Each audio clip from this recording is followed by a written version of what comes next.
La Sociedad Española de Radiodifusión presenta... Ser... ¡Viva la radio! Podcast. Siempre. Hola, soy Javier Ruiz y esto es Hora 25 de los negocios. Hoy, el alquiler a examen. Al examen de la ministra de Vivienda. Porque cogí el piso durante la pandemia con dos compañeros. Yo creo que nunca ha estado tan barato como en ese momento. Conseguimos alquilar un piso de 3 habitaciones por 900 euros. Pues que está fatal, que no debería estar pagando más de 500 euros por vivir sola con casi 30 años. Ministra de Vivienda, Isabel Rodríguez, ¿qué tal? Muy buenas noches. Buenas noches, Javier, ¿qué tal? Hoy vamos a leer alquiler, vamos a leer precios. 13,2% de subida en el último año, en un año en el que la ley decía que no debía de subir más del 3%. Esta es la banda sonora de la calle, lo que hemos escuchado. Pues pagamos entre 800 y 900 euros. O sea, nos consideramos afortunados. Bueno, soy autónoma, entonces depende mucho del mes, pero más o menos un poquito menos de la mitad. Unos 750. ¿Vives tú solo? Con un amigo. Mira, si yo gano unos 1.500... Las subidas son espectaculares en Baleares, 21,5%, en Madrid 17,5%, Comunidad Valenciana 15%. Lo que nos tenemos que hacer. Ahora mismo supone un 20% de mi Le voy a salario, preguntar pero vamos, qué va a sé cambiar que a partir de soy un mañana, auténtico pero déjeme que miremos el ayer. Ministra, ¿está fracasando la ley de vivienda? Estas subidas de precios son la prueba de que la ley de vivienda no funciona. Una ley solo no lo arregla todo, una administración sola no puede con todo. Por eso desde el Gobierno de España, desde el primer momento, desde que soy ministra, lo que estoy proponiendo es una gran alianza de país, teniendo claro cuáles tienen que ser nuestros objetivos, que es escuchar a estas personas que ahora nos hablaban. Y tenemos que ir a un objetivo claro de que ningún español, ninguna española tenga que dedicar más del 30% de sus ingresos al pago de su vivienda con los suministros. Este es un objetivo de la ley de vivienda. Y además tenemos que hacerlo dotándonos de un gran parque público de vivienda, que es una de las cuestiones en las que hoy nuestro país está por debajo de los estándares europeos, y para eso nuestro compromiso desde el Gobierno de España es poner todos los recursos necesarios para esta causa. A eso es a lo que nos estamos dedicando, ese es nuestro trabajo diario, y al mismo tiempo ir atendiendo algunas dificultades muy concretas como la tensión en el mercado del alquiler, que no se debe a la ley de vivienda, sobre todo se debe a que el incremento de la demanda de los alojamientos residenciales y otros turísticos y otros temporales, y por tanto la demanda ha superado con mucho la oferta. Déjeme que le pregunte por esas 3 patas y por esos 3 capítulos. Empezando primero por este alquiler temporal. Vamos a hacer hoy tutorial de dónde estamos. Venga, alquiler temporal, esto de lo alquilo a estudiantes que van a pasar 9 meses o un investigador que va a pasar 3. Mañana se reúnen, del lado del Gobierno, Ministerio de Vivienda, Economía, Presidencia, Justicia y Derechos Sociales. Del lado de la sociedad civil, administradores de fincas, propiedad inmobiliaria, gestores públicos, federaciones, asociaciones inmobiliarias, sindicatos, COE, inquilinos e inquilinas. ¿Qué lleva usted a la mesa? ¿Qué va a proponer usted mañana? Esto es muy importante. Usted ha mencionado todos los que estamos participando en este grupo de trabajo. Creo que las políticas de vivienda implican para esa gran alianza de país la participación, el concierto, la cesión también por parte de intereses distintos, pero todos con una causa común, que sabemos que es dar respuesta al problema de la vivienda en nuestro país. De estos trabajos que se inician como consecuencia de la Ley de Vivienda, por tanto, estos también son resultados de la Ley de Vivienda. Sin Ley de Vivienda nunca hubiéramos tenido este grupo de trabajo. Es un mandato de la Ley de Vivienda que nos hayamos constituido. Yo lo hice al mes de llegar como ministra, de asumir la cartera. En estos grupos de trabajo yo he observado algunas coincidencias. Primero, la necesidad de regular los alojamientos turísticos. Segundo, la urgencia en torno a esta cuestión. Y tercero, la necesidad de protegerlos. Es decir, los alojamientos temporales tienen que seguir existiendo y lo que tenemos que hacer es perseguir el fraude o el abuso de la ley. Para los que nos escuchan, el alojamiento temporal es algo que todos o muchas personas que nos puedan estar escuchando hoy hemos hecho uso de él en nuestra juventud cuando éramos estudiantes. O ahora, o trabajadores temporales. En mi ciudad muchos trabajadores se desplazan a trabajar en plantas petroquímicas, en paradas de estas plantas. Pues en ese momento se alojan como temporales en otras ciudades. Por tanto, es un contrato necesario en el mercado. Lo que no se puede hacer es un abuso de ese tipo de contrato, del tipo para esquivar algunos requerimientos de derechos de los consumidores consumidores en los contratos residenciales habituales, te planto un contrato temporal y por tanto esquivo ese tipo de derechos que tenemos como consumidores las personas. ¿Y qué ha de cambiar? ¿Qué va a cambiar? O un abuso que podría ser, oiga, yo le tengo a usted en temporal de octubre a junio, en junio le obligo a marcharse del alojamiento, ya se busca usted un primo o un amigo en la ciudad en la que esté, esto está ocurriendo mucho en las islas, y en ese tiempo aprovecho para tenerlo como alojamiento turístico. ¿Qué podemos hacer? ¿Qué cambiamos? Vale, lo que tenemos que hacer es pues dar continuidad a la ley de arrendamientos urbanos que preveía este tipo de alojamientos y irnos a la causa de estos alojamientos. Estos alojamientos tienen una causalidad y es lo que tenemos que desarrollar ahora en estas normas, que es lo que vamos a proponer al grupo de trabajo en el día de mañana, que forma parte de sus conclusiones. Esto es muy importante porque si no hay causa, no da lugar un contrato temporal y por tanto evitamos ese abuso. Y luego nos hemos encontrado en estos trabajos con una importante normativa europea, y ya aquí en la cadena SER en algún momento yo les avancé la importancia de esa jurisprudencia del Tribunal Europeo, que hablaba de esa imperiosa necesidad de actuar en materia de vivienda para evitar que otros usos nos privaran del uso residencial de la vivienda. Pues en ese reglamento que estamos desarrollando ya, que está en vigor y que estamos desarrollando en España, vamos a tener un registro único de estos contratos que se están tramitando vía plataformas digitales, con la finalidad de poder ofrecer esos datos para poder perseguir ese fraude, para poder perseguir ese abuso. Estas serían las dos líneas más importantes de actuación: el desarrollo normativo del artículo 3 de la Ley de Arrendamientos Urbanos y la posibilidad, a través de la gestión del dato, de la inteligencia artificial, de perseguir el fraude. No me pierda. Yo soy propietario, yo alquilo a estudiantes 9 meses, que son los del curso escolar. ¿Qué significa que yo tengo que probar la causalidad? Tengo que enseñar la matrícula, a quién, dónde, cómo. ¿Cómo pruebo yo causalidad de que esto es un alquiler temporal porque realmente es temporal? En general, tengo que hacer una defensa de los propietarios en España. El parque de alquiler en nuestro país, en su mayor parte, son propietarios privados que tienen sus viviendas en alquiler y, por tanto, también yo me siento responsable de dar seguridad, tranquilidad a esos propietarios, porque, decía antes, tenemos una alta demanda. Lo que ha crecido en España es la demanda, entre otras cosas porque tenemos más población que nos reclama este tipo de residencias y, por tanto, tenemos que atender a sus propietarios y hacerles confiar en el mercado para que sigan manteniendo su alquiler a un precio asequible y, por tanto, mi respeto siempre a los propietarios. Nosotros, yo creo que es muy importante que nos dirijamos también a los consumidores, en este caso a los inquilinos. No nos pueden ofrecer un contrato temporal, tenemos que denunciarlos, tenemos que rechazarlos si nuestra causa no es temporal.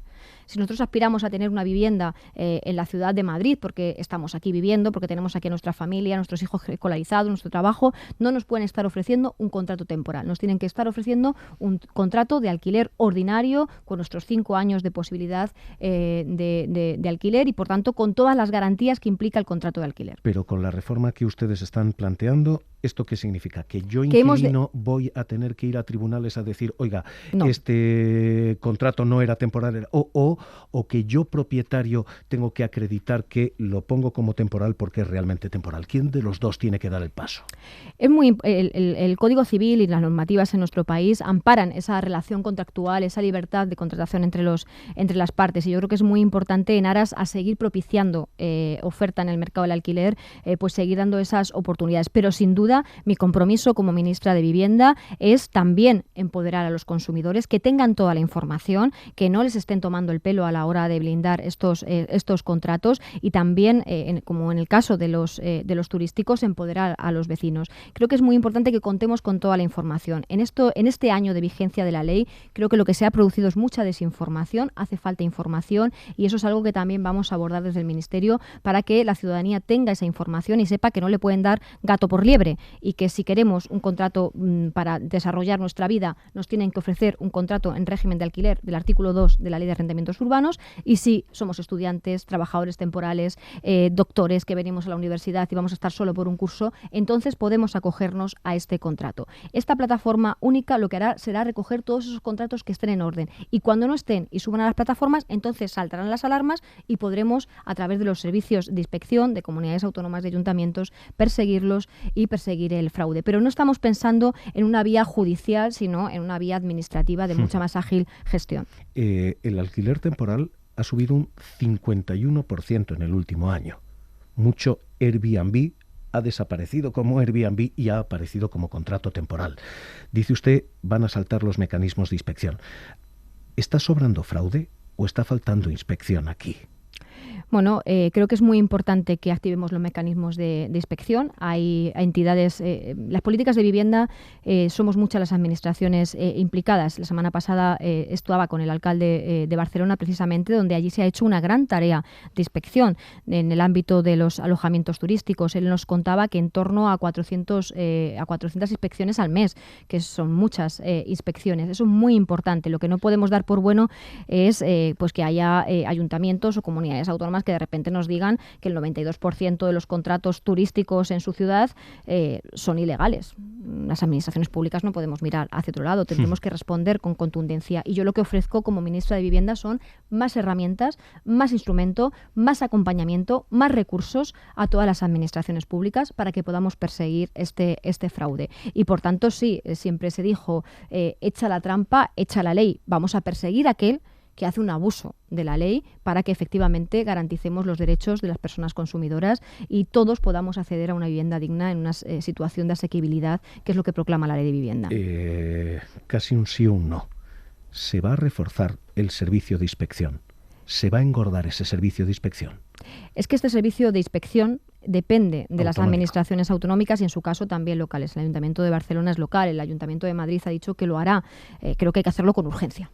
Hay que hacerlo con urgencia. Y yo lo que reclamo es ese gran pacto de país en el que digo, todos tenemos que actuar en algunas decisiones como esta, de temporales o de turístico, con urgencia, en otras, como la constitución de un gran parque público de vivienda a largo plazo, y lo que ofrezco, reclamo contundencia, determinación y urgencia, y lo que ofrezco es colaboración, cooperación y más recursos que nunca en la historia de nuestro país para esta causa. Lo hemos hecho hasta ahora, a eso se ha comprometido el presidente del Gobierno, a poner todos los recursos necesarios para abordar la consecución de este derecho y es lo que vamos a hacer en los próximos 3 años. Todo esto es lo que ustedes llevan a esa mesa mañana en alquiler temporal. De nuevo, para quien nos está escuchando, ese alquiler de 3 meses, 6 meses, 9 meses para una persona que trabaja, para alguien que viene solo temporalmente. Y luego está el segundo capítulo, el alquiler vacacional, el alquiler turístico, el fenómeno del Airbnb.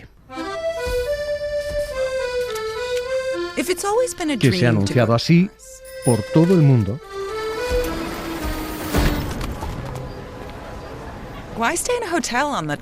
Y que ha encontrado una respuesta muy específica y muy concreta a la prohibición total en Barcelona.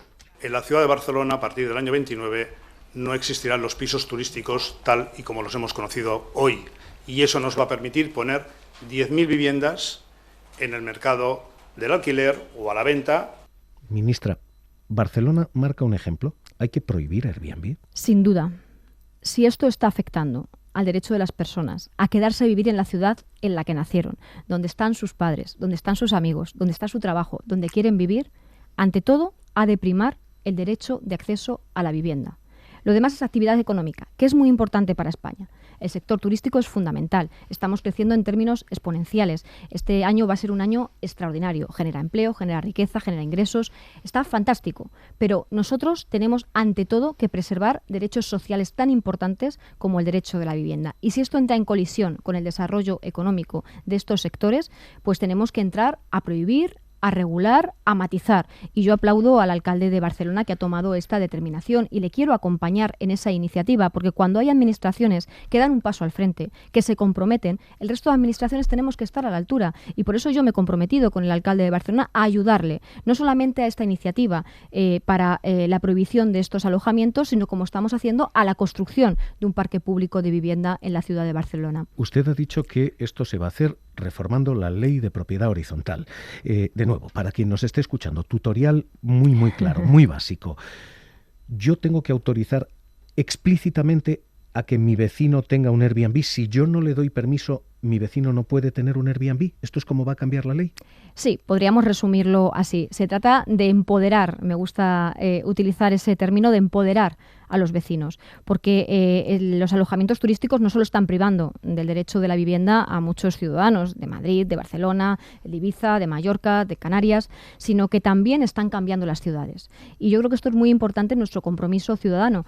y están generando problemas de convivencia. Y en ese caso los vecinos tienen que manifestarse y tienen que dar su autorización para que efectivamente se puedan implantar este tipo de actividades económicas. Ministra, políticamente hay alcaldes del PP que han dicho que no les van a acompañar en esta estrategia. ¿Están ustedes quitándoles el poder a esos alcaldes y dándoselo a sus vecinos? No, yo le estoy pidiendo a todos los alcaldes de España que sean valientes como el alcalde de Barcelona y que tomen cartas en el asunto. Y lo que no puede hacer un alcalde es escaquearse de sus competencias, porque efectivamente aquí existen competencias municipales, y lo que sabemos todos los que hemos sido alcaldes o alcaldesas es que nuestros clientes son los ciudadanos, son los vecinos. Hemos de escucharles. Y los vecinos también nos están diciendo que quieren un modelo de turismo sostenible, que quieren un modelo de ciudad sostenible, que quieren preservar el derecho de acceso a la vivienda. Y desde luego, cuando eso atañe a su propia finca, a su propia comunidad de vecinos, sin duda tienen mucho que decir, porque ellos son parte de esa comunidad de bienes, de esa comunidad de vecinos, y tendrán que decidir si autorizan o no la presencia de estos negocios económicos. Hay normativas, por ser también justa, hay normativas autonómicas, normativas municipales que ya están avanzando en esta dirección, que prevén, por ejemplo, que solamente se puedan instalar este tipo de alojamientos con unas entradas separadas o que se puedan hacer solo con finca completa.